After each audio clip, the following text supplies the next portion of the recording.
Minggu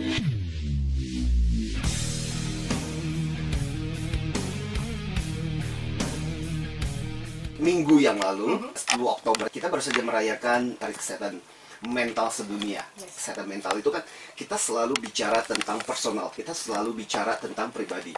Nah, ada bagusnya juga pada kesempatan ini kita ngomongin tentang sesuatu yang agak sedikit unik tentang organisasi. Karena gini, definisi mental health-nya WHO, kalau dikatakan mental sehat itu apa sih? Satu, dia bisa mengoptimalkan potensi dirinya. Dua, dia tidak mengalami tekanan, tidak mengalami stres. Tiga, dia itu bisa produktif. Dan yang keempat adalah dia bisa berkontribusi untuk komunitas orang-orang masyarakat di sekitarnya. Nah, bagaimana caranya kalau itu kemudian diletakkan di organisasi? Bagaimana ukurannya? Apa yang bisa kita katakan organisasi lu itu sehat atau kan? Kalau di Indonesia kita tidak punya data statistik secara khusus tentang perusahaan di Indonesia. Tetapi kalau kita perhatikan di dunia, dampak dari kondisi situasi dari perusahaan yang sakit gitu ya. Contoh dari APA, Psychological Association, itu mengatakan begini, 1 dari 4 karyawan yang disurvei, itu nggak percaya sama perusahaannya.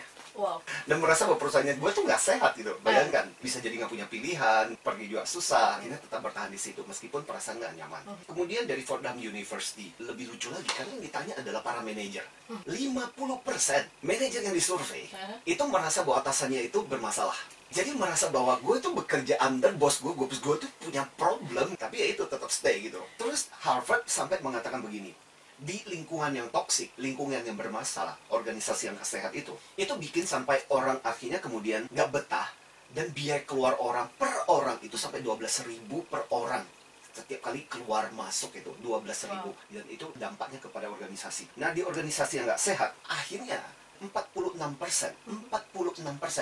orang akhirnya harus dipecat, dikeluarkan. Ibaratnya kita mengatakan ketika organisasi nggak sehat, ya dampaknya kepada orang-orang yang bekerja semakin kacau, semakin berantakan, juga semakin banyak. Ini survei yang dilakukan di Google juga, 256 perusahaan, 73% yang disurvei, bayangkan, itu 3/4. 73% yang disurvei itu sampai mengatakan bahwa tempat kami itu kerjasamanya itu jelek banget. Penyebab kenapa jelek ada 2. Jadi 1 itu karena sistem kerja mereka, kedua adalah karena pimpinan mereka. Jadi pimpinan mereka itu nggak mendorong kerjasama. Jadi orang merasa, gila ya, kerja di sini tuh kayak kerja sendiri-sendiri. Gue merasa kayaknya cuma datang, duduk, kerja, selesai, akhirnya kemudian jiwa gue nggak berada di sini. Jadi tubuhku berada di sini, tapi jiwa dan mental gue itu tuh nggak berada di tempat kerja. Jadi saya merasa gini, ukuran organisasi sehat itu bukan cuma sekedar apakah orang nggak sehat, izin cuti sakitnya nggak banyak. Bukan cuma sekedar ukurannya itu. Paling 4 lah.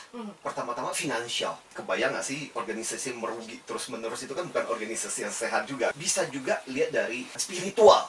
Organisasi itu punya sebuah makna, sebuah tujuan yang lebih besar atau enggak. Jadi bukan cuma sekedar hanya untuk keuntungan organisasi, tapi organisasi itu punya cita-cita yang besar. Dan ukuran yang ketiga adalah emosional.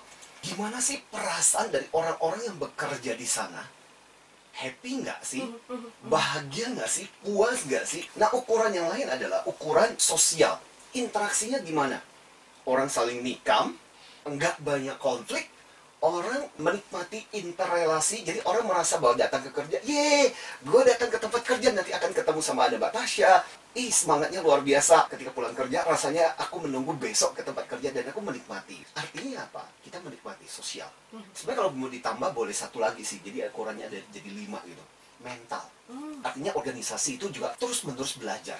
Makanya sampai ada yang mendefinisikan kesehatan organisasi itu artinya bagaimana kemampuan organisasi untuk menyelaraskan, bagaimana organisasi itu berkembang, dan bagaimana kemampuan organisasi itu untuk cepat kembali dibandingkan dengan kompetitornya.